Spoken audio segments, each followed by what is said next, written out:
I remember reading a story about a store clerk in the city of Philadelphia. It was a particular Thursday at about 4 o'clock in the afternoon when gunshots started ringing out right outside his store.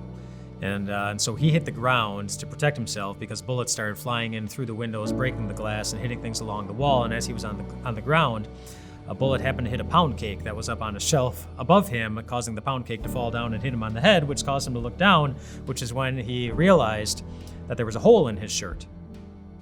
A bullet hole, but he wasn't bleeding and he wasn't hurt at all.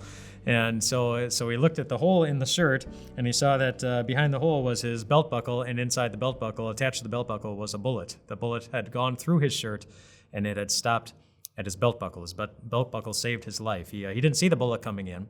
He didn't see it go into his belt, so he didn't have time to react to those things. He didn't even know that he should. And yet he ended up being safe, reminding us that you don't always need to see what's going on in order to be okay. And we see that in the Bible. We see that in the life of a man named Saul in the book of Acts, chapter 9. Shortly after the time that Jesus rose from the dead and ascended into heaven, Christians in the area at the time, they knew what they were seeing. They were seeing that life was really hard for Christians, that their lives weren't safe. They were seeing a lot of Christians taken away from their friends and their families and their homes, being persecuted and even killed. And they saw that there was one man who was in charge of overseeing the whole thing, and that was a man named Saul. It says this about Saul in Acts chapter 9.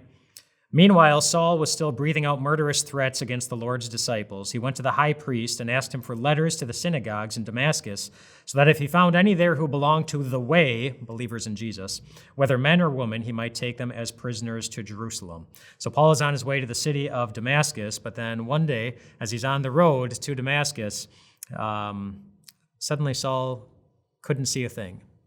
It goes on to say, as he neared Damascus on his journey, suddenly a light from heaven flashed around him. He fell to the ground and heard a voice say to him, "Saul, Saul, why do you persecute me?" "Who are you, Lord?" Saul asked. "I am Jesus, whom you are persecuting," he replied. "Now get up and go to the city, and you will be told what you must do."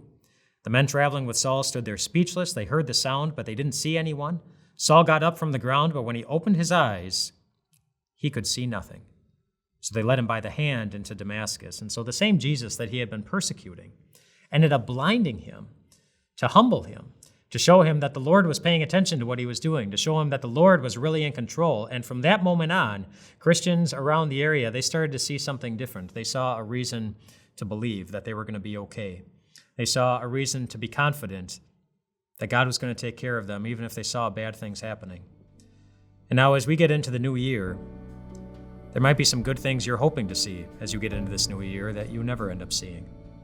There might see some bad things, some troubling things that you end up seeing that you hoped and prayed would never be coming. But whatever it is that you see, what we see here is a reason to be confident. Because Christians are those who live by faith in a God who's always watching and always paying attention. Just consider this. For we live by faith, not by sight. We are confident, I say, and would prefer to be away from the body and at home with the Lord. So we make it our goal to please Him. And do you know who wrote that? That we make it our goal to please Him, to please God? The same Saul that was persecuting Christians. God turned his life around. And this week, as we look into the new year, we'll be looking at the grace that turned his life around to give us strength as we walk into this new year. Do you struggle to find time to connect with God?